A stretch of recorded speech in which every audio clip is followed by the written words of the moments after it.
10 supercars that never made it to production.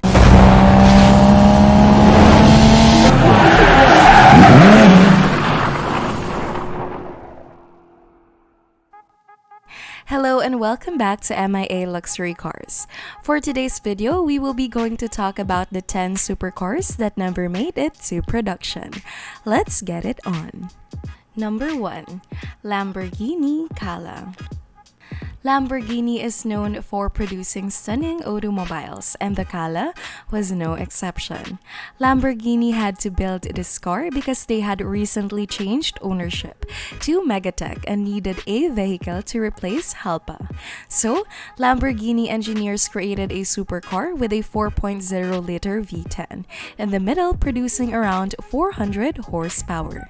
This power was routed to the rear wheels via a 6-speed manual transmission. On the outside, Giretto used carbon fiber to create a wide and sleek body that befitted the Lamborghini name. But why did this supercar never see the light of the day? Audi purchased Lamborghini in 1998 and decided to produce the Color. Fortunately, this model heavily influenced the Gallardo, so its spirit still lives on. Number 2. Ford GT70. Anyone who follows Le Mans will be familiar with the Ford GT40, which dominated the race from the moment it was introduced. Ford attempted to replace this success in 1970 by developing the GT70, a rally version of the GT. The engine was supposed to be a 1.6-liter 4-cylinder or a V6. The car was nearly finished and was even used in the 1971 Cavano Rally in France. However, after the driver Roger Clark noticed several reliability issues, Ford decided to discontinue production after only 6 GT40s were produced. Number 3. Chevrolet Aerovet. If you like Chevrolet, you're probably aware of this extremely frustrating story. Chevrolet designed the Aerovet in the 1960s, and it was nothing short of stunning. It has gull-wing doors, a sleek body, a futuristic window, and a futuristic windows. Chevrolet chose a V8 engine under the hood. But what's interesting is that they chose to put it in the middle, which has never been done before. In 1980, Chevrolet approved the car for production, and it was expected to cost around $15,000 at that time. However, just as the car was about to be built, many approving members of the Chevrolet company retired. As a result, the Aerovet was never produced and was replaced by a front-engine car instead. This fiasco was extremely frustrating for car enthusiasts because the Aerovet was so close to being produced and could have been a game changer for the company. Number 4. Apollo Aro. Apollo has had a special place in the hearts of many car enthusiasts since the release of Apollo Supercar. Despite its hideous appearance, this car was simply outstanding in terms of performance. So there was a lot of pressure and excitement for the Apollo to outperform their invention. The Apollo Aro debuted at the 2006 Geneva Motor Show. Its design was a significant improvement over its predecessor, with a wider body, a great spoiler, and bright orange and black color scheme. A 4.0-liter twin-turbo V8 continued this story under the hood. The Aro was programmed to produce 1,000 horsepower, allowing the vehicle to fly from north to south in 2.6 seconds and reach speeds of more than 200 miles per hour.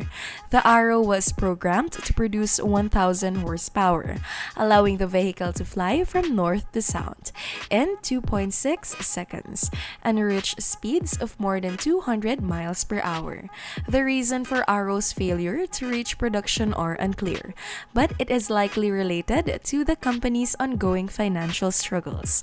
As a result, the Aro was replaced by Inosan in late 2017.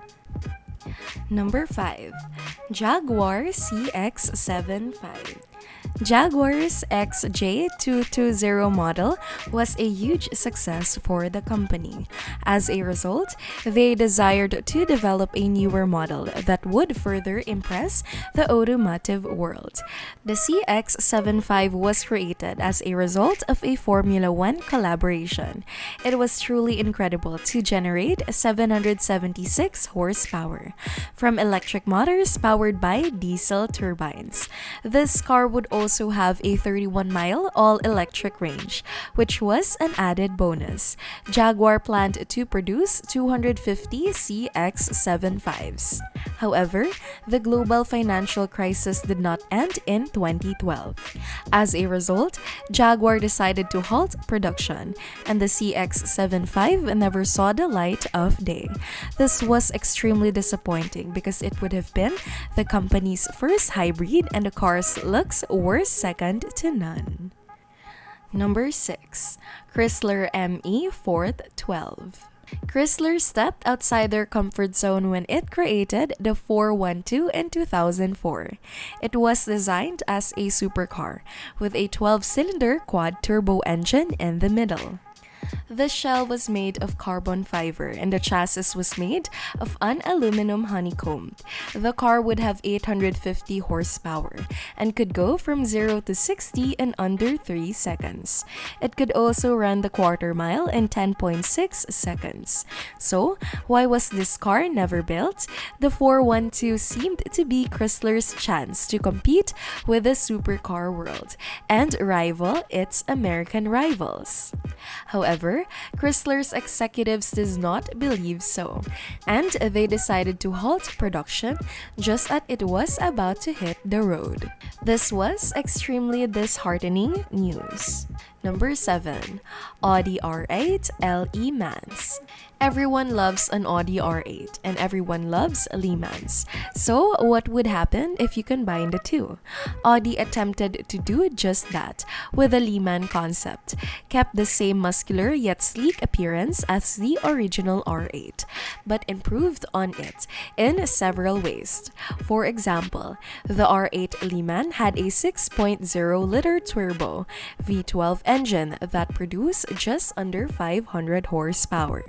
This would enable the car to accelerate from 0 to 60 in 4.2 seconds and reach a top speed of 186 miles per hour. This was truly astounding, especially given that this was a diesel supercar and such numbers had never been achieved with a such vehicle. So why was the R8 Le Mans never manufactured? The Le Mans was only ever a concept, and it appears that Audi decided to pursue other ideas, leaving the R8 Le Mans on the shelf and forgotten about. Number 8. Aston Martin Bulldog. William Townes decided the Aston Martin Bulldog in 1979 with a futuristic wedge design. This car was supposed to be extremely limited to only 25 units. The car would have a 5.3-liter V8 engine, producing 600 horsepower. It was claimed to reach speeds of over 200 miles per hour, but this was probably overstated. The car would have more than likely reached 190 miles per hour. Aston Martin continued the futuristic design inside the cabin. Drivers would be accompanied by a touchscreen infotainment system, which was relatively novel at the time when combined with leather trim. The Bulldog screamed luxury. But why was this car never manufactured? When Aston Martin's manager, Victor Gauntlet, took over the company in 1981, he decided against the Bulldog. So once again, enthusiasts were cheated out of a car simply because of the chairman's opinion. Number 9. Volkswagen W12. In 1997, Volkswagen decided to enter the supercar market with the W12 Synchro. This car used a W12 engine, which was later used in models like Bentley Continental GT. Despite its massive engine, the original W12 produced only 420 horsepower. This was later improved by the W12 Nardo, which produced just under 600 horsepower, which was a significant improvement. In fact, the Nardo could accelerate from north to 60 in less than 4 seconds and reach speeds of up to 221 miles per hour. The only reason these cars were never mass-produced was that Volkswagen decided to create the Bugatti badge. This company became their supercar brand, and the rest is history. The W12, unlike the other cars on the list, had a happy ending. Number 10. Maybach Axelero. Maybach has always been a luxury and comfort car company. However, in 2005, they decided to try their luck by creating the Exelero, a supercar. This vehicle could reach speeds of up to 220 miles per hour, thanks to a 5.9-liter V12 engine producing just under 700 horsepower. It would also accelerate from 0 to 60 in 4.4 seconds. Despite meeting Chairman Folder's specification, the Maybach Exelero was never mass-produced. There is only one Axelero in the world, which is owned by a Mercedes sub-brand known as Mechatronics.